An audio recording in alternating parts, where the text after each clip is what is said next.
Welcome to the Not Old Better Show, Smithsonian Associates Interview Series on radio and podcast. The show covering all things health, wellness, culture, and more. The show for all of us who aren't old, we're better. Each week, we'll interview superstars, experts, and ordinary people doing extraordinary things, all related to this wonderful experience of getting better, not just older.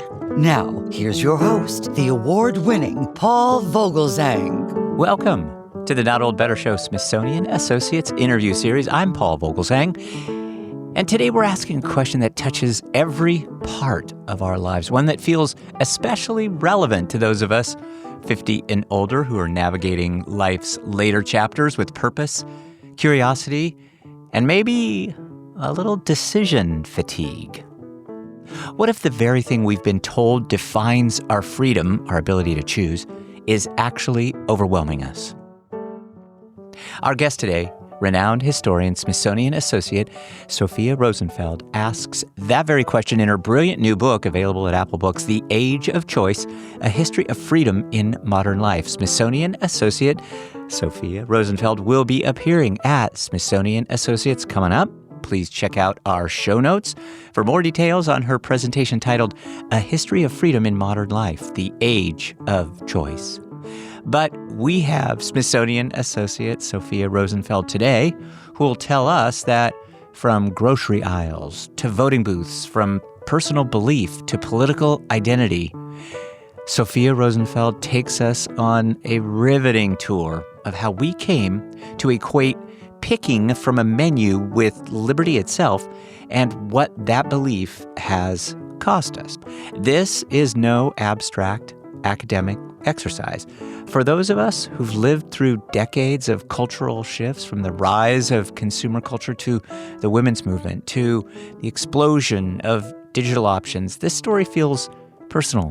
Why does having more choices so often lead to more anxiety, not more joy? What happens when freedom starts to feel like pressure? Smithsonian Associate Sophia Rosenfeld, who is the chair of history at the Department of the University of Pennsylvania, brings rich detail, warmth, and sharp insight to this conversation. So whether you're rethinking your next big choice or decision, or just what kind of toothpaste to buy, this is a conversation you won't want to miss. I'm Paul Vogelzang. You're joining us today on the Smithsonian Associates Interview Series. This is the Not Old Better Show. Let's get into it. Dr. Sophia Rosenfeld, welcome to the program. Thank you. It's a pleasure to be here. It is a pleasure to talk to you. I have to say that your book, your excellent new book, is titled The Age of Choice, A History of Freedom in Modern Life. We're going to talk about the book. We're going to talk about your upcoming Smithsonian Associates presentation. Why don't we start there? Maybe tell us briefly what you're going to tell us at Smithsonian Associates coming up. And in particular, tell us a little bit about how you'll be using Zoom. We're all on Zoom these days. And how will you engage us? Well, thank you. First of all, I'm looking forward very much to talking with the Smithsonian Associates audience. I hope to give a kind of overview of the big story of the book, and probably with the use of some slides, try to delve into a few specific examples, some anecdotes that illustrate the points of the book, but also whet one's appetite, ideally, for reading the whole thing. There are a lot of images that run through the book, and showing some of them, ranging from what did a restaurant menu look like when restaurants were first invented in the late 18th century, to what do forms of advertising that engage with choice in the 20th century look like. I hope to use some of those as sort of ways to get people closer to the subject. And otherwise, I'll just be talking. That's great. And I like the phrase that you use, whet our appetite a little bit. I think that's perfectly said. And again, the book is fantastic. I really want to encourage all of our listeners to check it out. Again, Sophia Rosenfeld, Smithsonian Associate, is our guest today. She's written this fantastic book, The Age of Choice, A History of Freedom in Modern Life. We're going to be talking today about her upcoming presentation as well as the book. And so let's talk for a second about the book, Dr. Rosenfeld, because you describe choice, the subject of choice, in the title, you describe it as a relatively new concept. It's more modern than not. And I wonder if you could tell us how previous generations, you know, how they even got around, how they navigated life, without this assumption that this individual freedom exists from choice. What were some of the issues that you learned of and researched and found out about these previous generations and choice? Well, it's interesting because, of course, humans have always made choices. It's part of how we exist. But that said, people in the past, especially if you go into the deep past, not only made many fewer choices, they had fewer opportunities to do so, they had fewer options on the table, but they didn't give the same value to choice. Choice wasn't how people traditionally thought about freedom. Now, to us, that's a little strange because, of course, we're very used to the idea that freedom of choice and freedom are essentially the same thing. It's how we determine how we want to live. But over the last few centuries, really going back into the sort of Western past, back to the Reformation, the age of first imperialism and commerce, you start to see more and more activities involving choice making emerge, eventually getting all the way to political choice, with which we're so familiar today in democracies. But that said, it's really surprisingly a modern phenomenon. It's really not till sometime in the 20th century that our economic life and our political life and even our personal social lives have been so focused on choosing from menus of options. It's really a kind of post World War II even phenomenon. And it's one that we're now both really familiar with, but I think also starting to sometimes ask, is this how we'll keep living in the future? And is it a good way for us to live? Thank you. Yeah, it's very helpful. When did this kind of idea of more choice, become associated with the idea of more freedom? Is that about the same timeline, the kind of the 20s? It's a good question. You see hints of it starting as early as the 19th century. John Stuart Mill, for instance, had a lot of interesting things to say about the ways in which determining one's own life course was a path towards freedom. And in this moment, people, especially in North America and Western Europe, were starting to live in ways in which that kind of rhetoric made sense. He didn't say this out of the blue. It corresponded to a world where there was more choosing going on, from romantic partners rather than arranged marriages to voting rather than thinking of political office as always something one inherited, from educational options, even profession. That said, the real rhetoric in which freedom and choice are sort of naturally constantly attached to each other doesn't really seem to be firmly in place until the 20th century, after universal suffrage. And once we start getting even what I call sciences of choice, whole fields like economics and psychology that are basically designed to study humans as natural choice makers. Yeah, this is such a fascinating subject, one that is very, almost gender specific, especially when you think about the word choice, which can be a very politicized word. And in the book, The Age of Choice, you write that that women historically have been both restricted in terms of choice, but also very central to its evolution, to choice and to freedom's evolution. What was the role that women played, especially in the 18th and 19th centuries, in kind of shaping this modern understanding of choice? Yeah, when I started thinking about this project, I really wasn't thinking quite so much about women as Hmm. kind of really excellent place to look to discover something about the history of choice. But as time went on, working on this, I became more and more convinced that looking at women, and not women alone, but women in connection to men too, gave us a kind of lens for seeing the whole unfolding of the story of choice. And that's because at the same time, just as you mentioned, women were among the first modern choosers because they were among the first people associated with this thing called shopping that's really familiar to us, but actually is a brand new word in the late 18th century in English. And it's so new that it's picked up in other languages, sometimes in the English form. And shopping wasn't just, you know, provisioning yourself at a market. Shopping was this activity we're really familiar with, where you look at the options and they're displayed and you think, what corresponds to what I like? Not what should I do, but what do I like? Do I like stripes or checks? Do I like blue fabric or red fabric?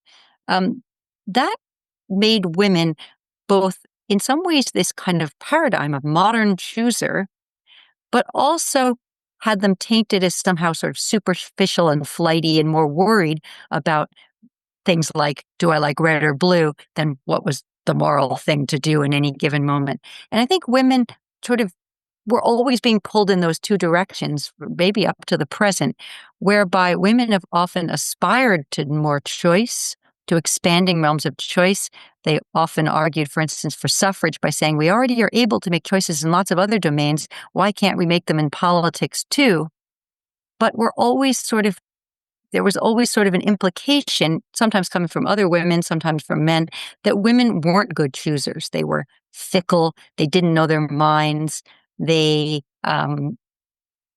prize short-term rewards over long-term ones, that sort of thing.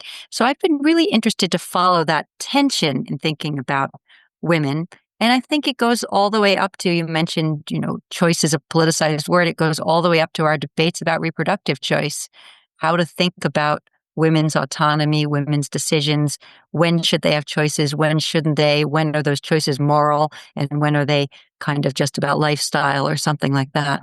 Well, when we talk about, some of these policies and certainly some of these issues, reproductive rights, women's liberation certainly comes to mind, civil rights, a lot of our audience has lived through these societal changes where choice is being framed in a variety of ways. And so I wonder if you can tell us, in your research, how did you find that the framing of the word choice changed some of the perception around the policies and certainly some of the the ideas about this subject? Yeah, many social movements have very successfully, ever since the middle of the 19th century, drawn on the idea of choice to advocate for people who have felt either coerced or limited in their options.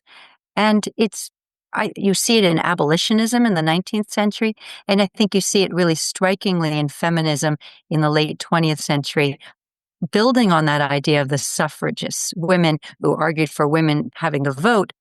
You see it in this, what's now called second wave feminism, someone like Betty Friedan in the very start of the 60s, before the women's movement really even gets going, saying in the feminine mystique, why not expand the realm of choices for women?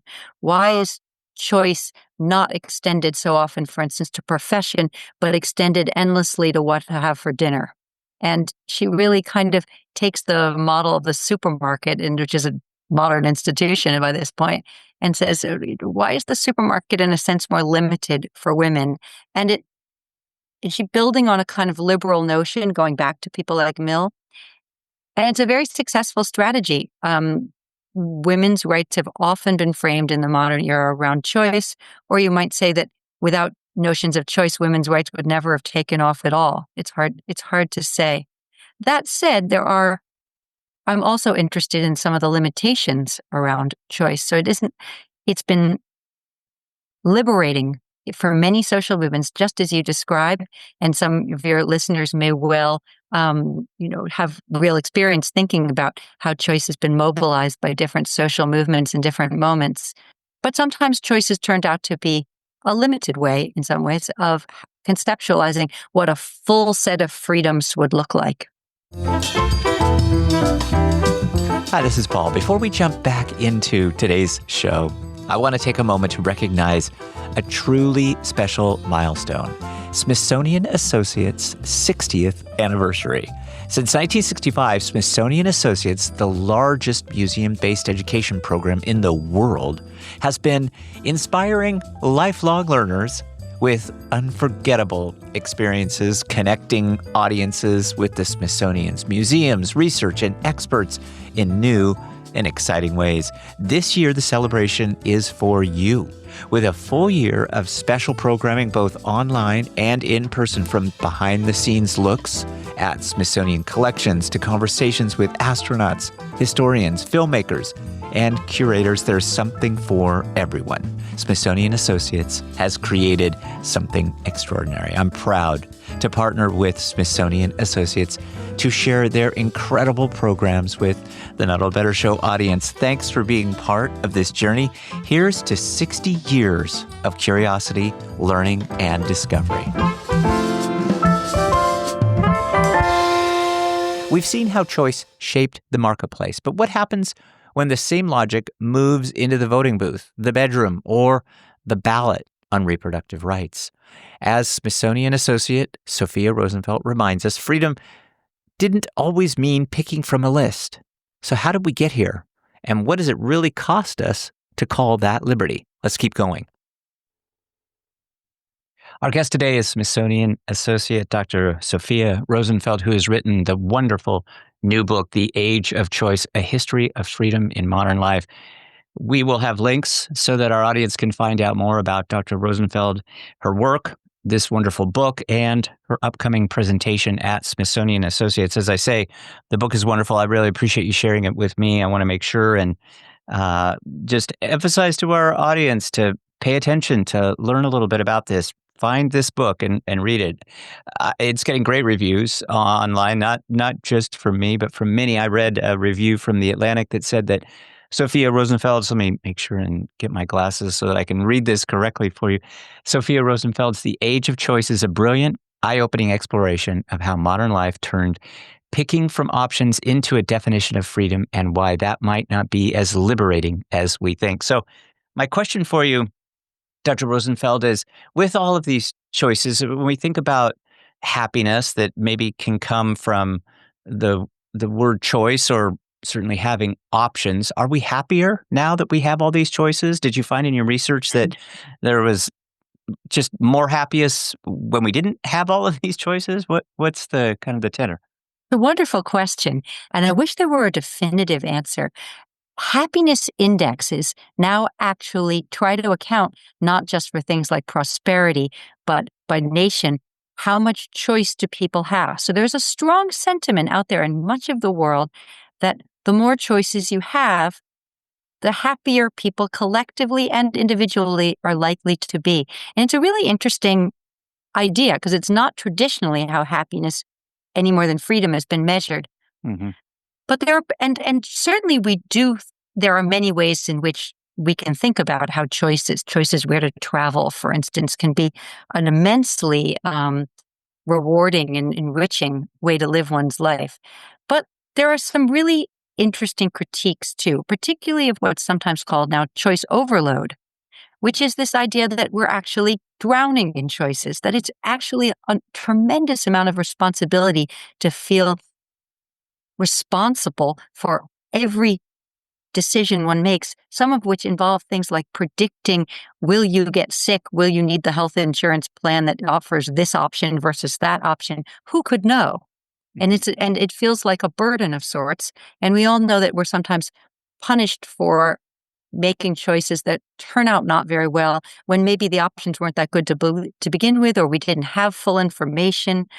So there's a kind of anxiety too that comes with choice for many people. I've felt it myself. I guess we all have, when you simply can't decide, should you do this there's a train every hour of the day, which one should you get on, wouldn't it be better if there were two and you could just pick the one that's closer to what you had in mind, or 800 movies to watch on Netflix and, that sort of thing. Yeah, right. So I think there's a little bit of anxiety that goes with our plethora of choices.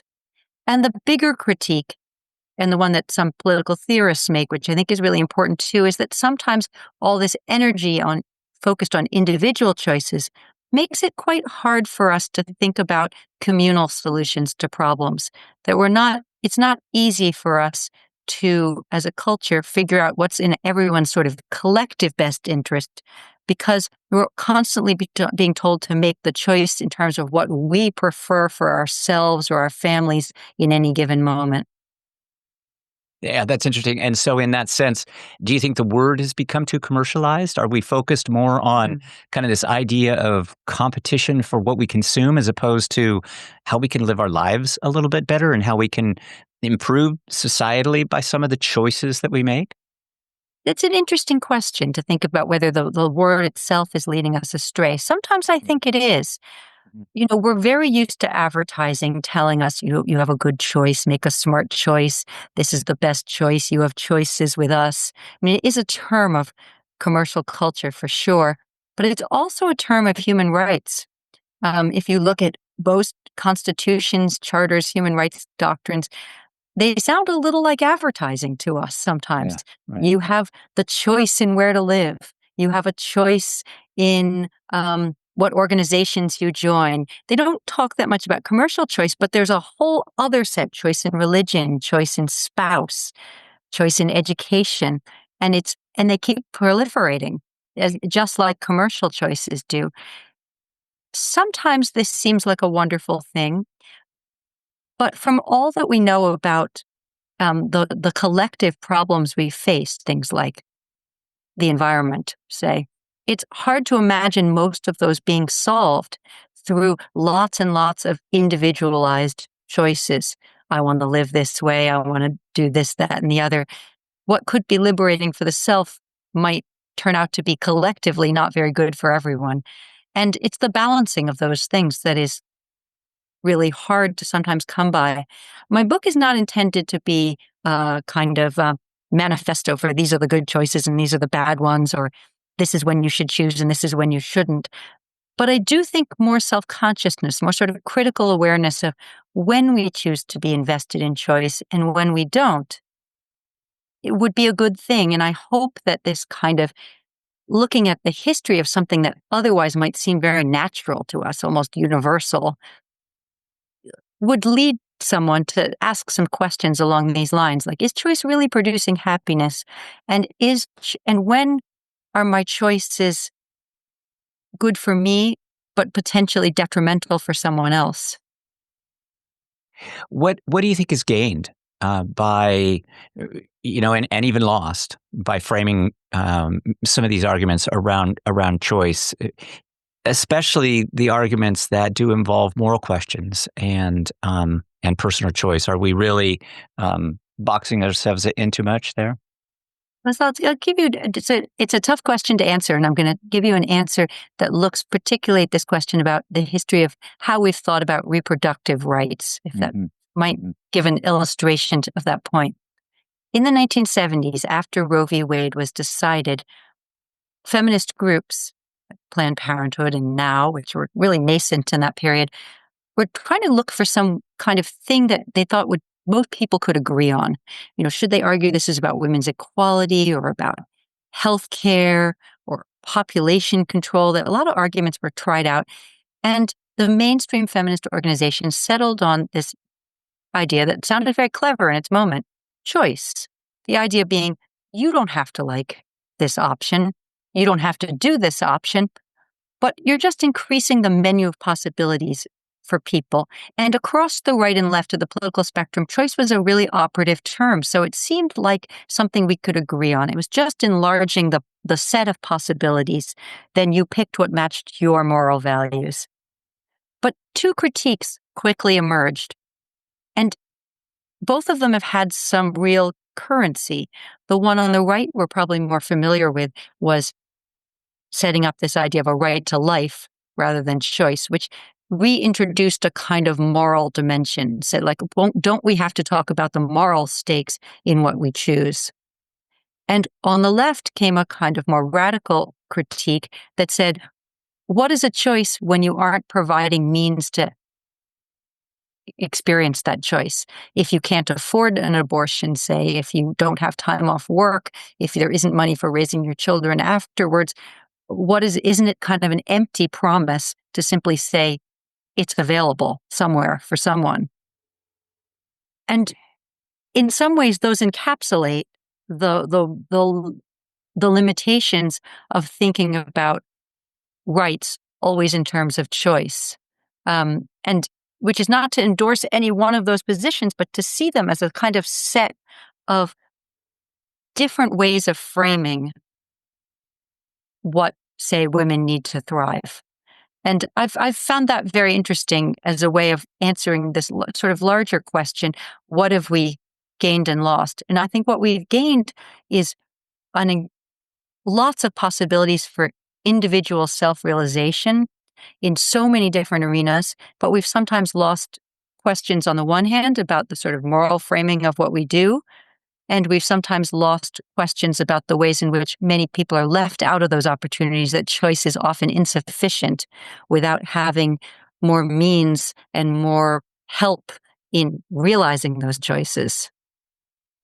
Dr. Sophia Rosenfeld is our guest today. Dr. Rosenfeld is a Smithsonian Associates, will be appearing at Smithsonian Associates, and has written the just wonderful new book, The Age of Choice, A History of Freedom in Modern Life. Dr. Rosenfeld, we really appreciate your time today. I just have one kind of final question from the book.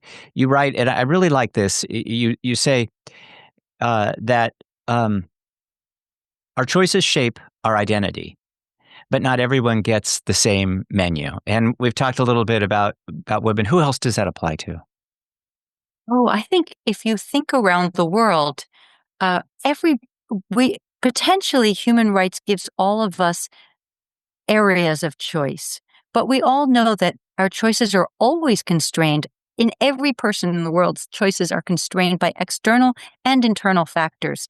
There's the things you believe and value, but there are also the pressures of all kinds, many of them positive, they can be negative or positive, pressures of community and family, pressures of economic need, pressures of notions of honor and honesty and values that you might hold dear, traditions you've agreed to live by.